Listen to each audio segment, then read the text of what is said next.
they run a car from the pilots and can't drive? Hey,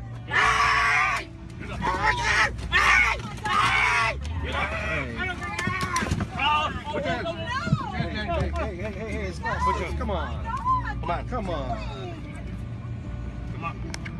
There you go. Oh, this is Busted his lip. Oh my God! Look at what you did to him! Oh my God! So that officer who forcibly removed a passenger from an overbooked flight has been placed on leave over the incident.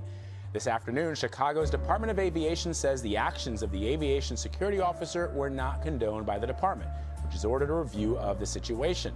Another passenger recorded this altercation. Look at this. At Chicago's O'Hare Airport, United Airlines says the man was one of 4 people chosen at random to give up their seats to flight crew. Wow, look at that. On standby. Witnesses say the man said he was a doctor who needed to get to Louisville, Kentucky to see patients in the morning. This morning, the search for a man hell-bent on violence. Revolution.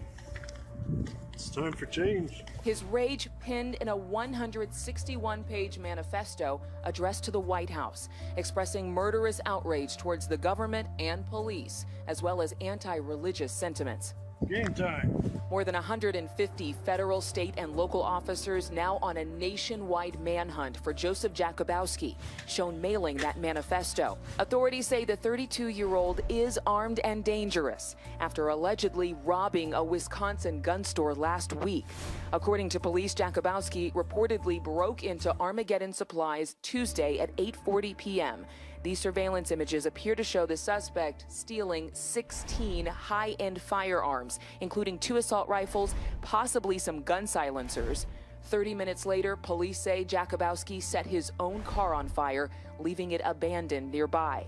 Officials telling us that he also has a bulletproof vest and helmet as part of a plan for a brutal attack. There he is. You'll never forget this face, ever. The man filming that Facebook video, Y'all have no idea what's about to happen. questioned by police. Well, we know who was with him. It was an associate, and we have interviewed him, and he's been very cooperative with the authorities. And on this Holy Week, churches in the area keeping their doors open and keeping the faith. And we have to make sure that we are looking out for our neighbors, our brothers and our sisters. Oregon Circuit Court Judge Vance Day could be forced off the bench. The conservative Christian and Republican says he's the victim of liberal politics in a deep blue state. Because I stood quietly for natural marriage at a point where the state was quickly turning toward gay marriage, I was targeted, I believe, to send a message to other judges who had the same perspective I do. And that is, if you err or you state your perspective in any way, shape, or form to the public about your beliefs, then you have no place on the bench. The state's Commission on Judicial Fitness and Disability said Day violated his oath of office by committing 8 ethics violations, and it unanimously recommended his removal. The commission accused Day of telling his staff to make sure no same-sex couples were brought before him for marriage ceremonies, of creating improper relationships with defendants, and of allowing a convicted felon to handle a gun, among other charges. So are all these allegations false? We proved they were false. The allegations that the commission threw at me, as one person has said, it was like throwing the kitchen sink at somebody. I believe their main point was, we don't think that you're a proper person. You don't fit our model as a judge. They never quite articulated why. They just came up with a variety of allegations. Day believes his case was the result of what he calls a perfect storm. But it just happened to happen or occur at a time where politics was coming to an apex, and anybody who said anything about natural marriage who held an elected position would suffer, I think, some persecution. So you believe that you're the victim of a political vendetta based on your stance on same-sex marriage? My opinion, based upon what I've seen in the last 2 years, is that I think same-sex marriage and that issue has complicated what should have been a very simple, straightforward ethics case. I don't think they expected me to fight. They came to me and my attorneys and said, if you just resign, this will all go away. I can't resign. I didn't do anything wrong. I simply as a person of faith, chose to recuse myself from a non-judicial act and stay in conformity with my principles. They can get married by somebody else. Just please don't ask me to do it. That's all I said. Day says Oregon does not require its judges to preside over weddings. Judge Day appealed the commission's decision, and his case is now before the state Supreme Court. However, his legal troubles don't stop there. He also faces a criminal indictment. The charges stem from Day's time as the judge presiding over the Marion County Veterans Treatment Court and his interactions with a Navy SEAL who was a convicted felon and defendant in the court. Day is accused of allowing the SEAL to possess and control guns on 2 separate occasions. Like the alleged ethics violations, Day says the criminal charges are politically motivated. I've testified in the past about what did happen. I didn't aid and abet a felon in the possession of a firearm, ever. I never would do that, and I never did.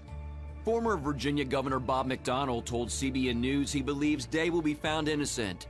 McDonnell was a friend of Day's, and the two were classmates at Regent University. He's also no stranger to the courts. McDonnell faced 2 years in prison after being convicted of political corruption, but the United States Supreme Court voted unanimously to overturn his conviction. Does Judge Day's case remind you of what you went through? Absolutely. I believe from the very beginning of this, I was shocked to the core of my being when I found out that I was being investigated by law enforcement authorities. I've been doing this for 38 years in public service and always tried to do what I thought was right. And so Judge Day and I have talked a lot over the last 3 or 4 or 5 months as he's walked his walk, and I've tried to encourage him. He's a man of immense faith. I see him keeping his head up. I see him relying, sold out, totally trusting in the Lord for vindication. Do you believe that you will be acquitted? I will be acquitted. I will fight for that acquittal in the criminal case. I deserve a jury trial. I want that jury trial because I can prove things in that jury trial that the commission did not allow us to prove. Stopped us, in my opinion, from presenting evidence. Judge Day has a hearing on motions to dismiss the criminal indictment later this month. And in June, he makes his case on the ethics violations before the Oregon Supreme Court. Creeping pro-Sharia academic curriculum blankets the United States. Thanks to the Department of Education, PBS, the George W. Bush administration, and the former Muslim Brotherhood lackey-in-chief, Barack Obama. He took them off the terrorist list. For years and years, the Muslim Brotherhood is on the terrorist list around the world. In the Arab world, who knows them best? But Mr. Barack decided to take them off the terrorist list and start to be sponsoring them and put them in charge of Egypt. An unabashed initiation of Sharia law indoctrination unleashed on feral 5th grade to 12th grade American minds. A system completely opposed to the U.S. Constitution, American traditions, and a stepping stone into the savage underbelly of homegrown jihadism. Breitbart writes, Access Islam is funded by the Department of Education and is being promoted on various websites. Martin Mallier, president and founder of Christian Action Network, or CAN, tells Breitbart News, so PBS Learning Media is one of the websites that is promoting it. The Smithsonian also promotes it. The Indiana Department of Education promotes it. And even the United Nations promotes it. Well, that's a given. In a demand letter to U.S. Education Secretary Betsy DeVos, president of PBS Paula Kerger, and president of Ohio State University Michael Drake, CAN wrote, the nature of the materials and lack of any similar materials for other religions such as Judaism, Christianity, or Hinduism demonstrate the Establishment Clause violation, because there can be no argument that the materials are for comparative educational purposes. Mallier says CAN has been able to determine the curriculum was originally started by President George W. Bush in 2005. But at that time, it was a program that simply taught students about the traditions, culture, and holidays of Islam. Then it became greatly expanded under the Obama administration. It has continued to develop and now has had a greater, broader outreach. In the early 1960s, the Supreme Court